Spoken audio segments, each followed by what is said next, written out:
Hey everybody, it's me, your buddy Dave, the host here at the Dark Stuff channel on YouTube. Thank you so much for checking out my latest video. Folks, you tuned in for the latest installment of this year's week, which is my roundup, semi-weekly roundup of everything going on in the world of the dark stuff. Okay, folks, this is going to be kind of a short one because there's not a ton of stuff going on. There's a lot of new releases, and I could talk all about that, but I really had just a couple of things that I wanted to come on and talk about in this particular episode. I don't have my return to concert going probably doesn't really kick in until maybe the first week of February, and I'm recording this on January 27th, so some point we'll get it in there, right? The first thing I want to talk about is a little change on the channel, and that is I will no longer be posting shorts.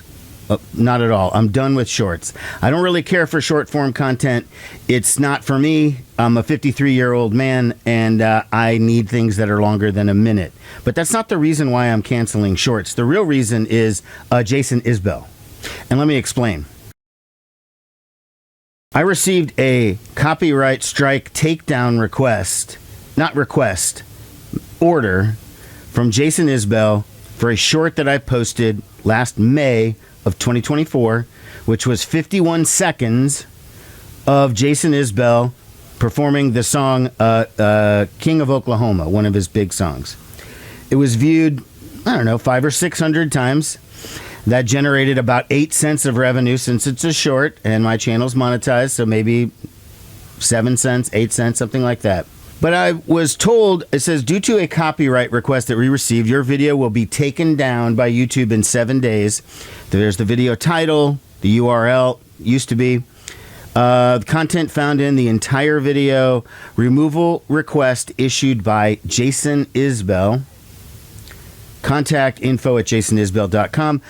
Jason Isbell wants to give you an opportunity to resolve your copyright issue before your video is removed and a copyright strike applied. Now, that implies there's some negotiation involved. It's not. Okay, the video was already removed. My initial reaction to getting this email was that I was going to go scorched earth on Jason Isbell. Like, I was super pissed, and I just was like, fuck you, man. Like, it's 51 seconds. That's it.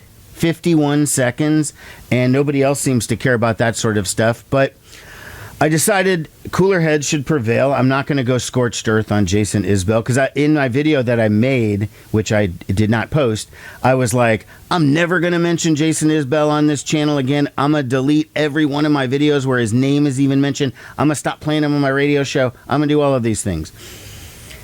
I cooled down and I thought, okay, I still think that's lame that I was asked to take that down. It's 51 seconds. I believe in the concept of fair use, and I feel like it applies almost every time I post something that could be considered copywritten.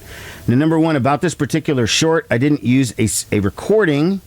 There was no master recording. It was live, okay? But it's still him doing the song. He still retains some type of copyright control. Usually what happens in those circumstances is the revenue is split or 100% taken by that artist. So he could just have the 8 cents, keep the video up. But nope, it's gone. I started looking into fair use and realized that the reason why I took down all of my shorts is because they really don't qualify. Part of the reasons where you can use fair use as a claim for using copyrighted material is the transformative factor. It is the purpose and character of your use, right? So the Supreme Court decided in 1994 that you have to have added some type of value to or created something new with using this copywritten information. So it has the material you've taken from the original work been transformed in expression or meaning. The other real factor is the amount of copywritten material and the substantiality of the portion of it to your work. So in other words, if I have a 25-minute video and there's a 15-second copyright violation, I'm transformed the whole thing, right? It's mostly, almost entirely my thing. So even if you take a small portion of a work, your copying will not be fair use if the portion taken is the, quote, heart of the work. Okay, so I started reading that, and I started thinking, well, okay, when I talk about a concert and review it and show my 30-second clips, because that's all I show, I am transforming. I am discussing it. I am adding value to it. I am presenting something different. But the short isn't really. I'm just showing 45, 51 seconds of so-called copywritten material, and it's 100% that material. So that's why I decided to not get that upset about Jason Isbell. I did decide, though, that, I'm not going to be talking about him on the channel anymore. I'm done with that, okay? I'm not going to go back and erase any mentions of him or anything like that. And I did decide to go ahead and play him on my radio show because I'm not a dick, okay? I'm a reasonable person. I do think it was unreasonable to take that down, but as it pertains to my understanding of the law, and not a lawyer, Isbell was within his right to take it down. And because of that, I went ahead and took down every other short because I don't want to get any issues with that. Let's go ahead and start with a series of 5 questions that I thought would be good for the audience to kind of, get to know you. Okay, so in my last episode of this year's week, I did talk about some of the new shows that are coming up or new series coming up on the dark stuff. And the first one to have come out was my Rock of Aging show. And that's myself and my friend Erica. And we are talking 80s metal. It's going to be a once a month segment every month on the 10th. So we already did the one on January 10th. We've already recorded the one for February 10th and the one for March 10th. We're banking them. And that's my newest series. So far, the first one did really well, and people seem to like it. The second and third ones are even better. On my other channel, Rock and Roll Book Club, we've made a little bit of a shakeup there, and that is we're going to be releasing videos on the first of the month, every month. Our next one on February 1st, 2025, is going to be The Witch's Daughter by Arenda Fink. Now, I'm not going to talk about the book because we already did a whole video on that. I will direct you to the channel. And I did a playlist for Apple and Spotify for Arenda Fink. If you're unfamiliar with her music, it's really, really good. She's been in the bands Azure Ray, Little Red Rocket, O+S, High Up, etc. There's a playlist linked below that if you want to listen to it before you get to our episode. Feel free.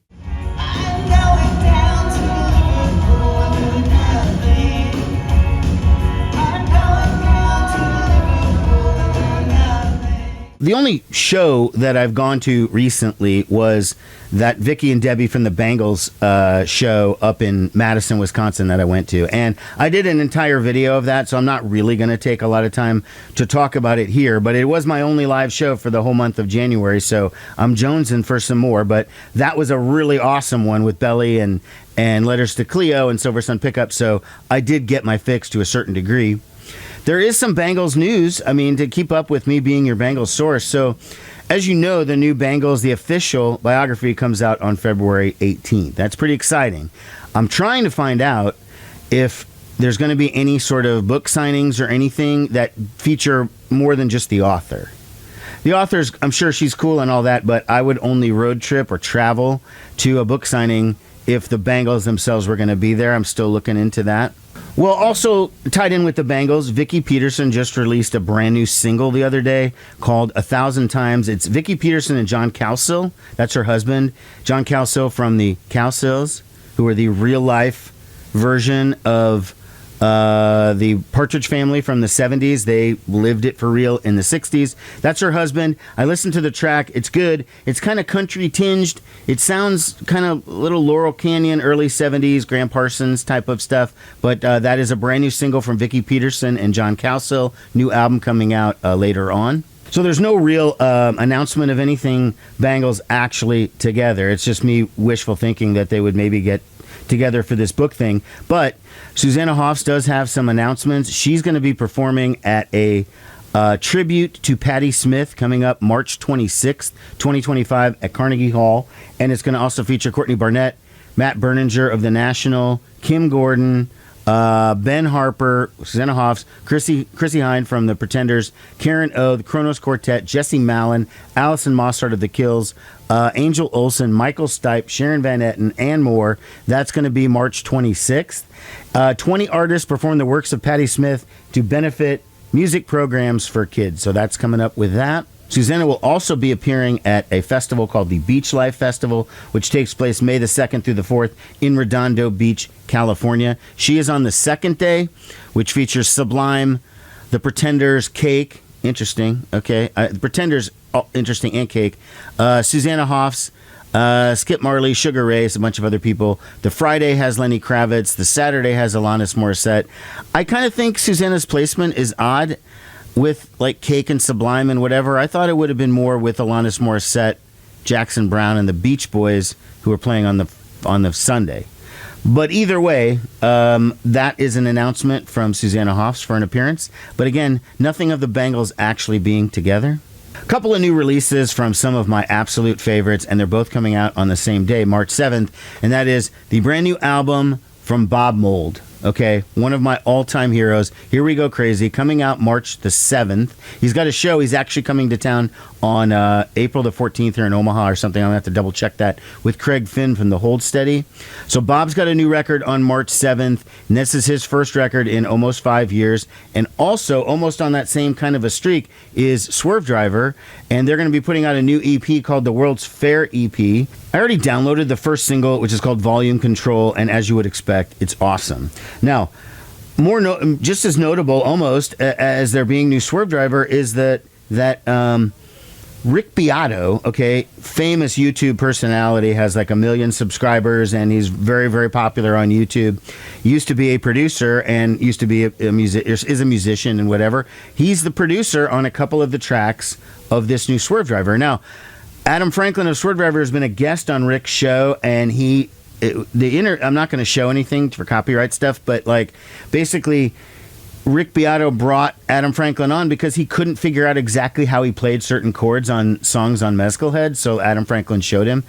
Maybe that's where they forged this friendship, and he decided he's going to produce a couple of tracks. The other one is Rick Gardner from the band Ride. He produced the other tracks. They did those in England. So the album is going to be coming out on March 7th. Order it through their Bandcamp. I have no idea if it's going to be going to stores and all of that stuff. Just, that's beyond my pay grade. All right, that's all I got for you, folks. I told you I'd try and keep it brief. Take care, everyone. See you later. Bye-bye. So, you have a MySpace page or something?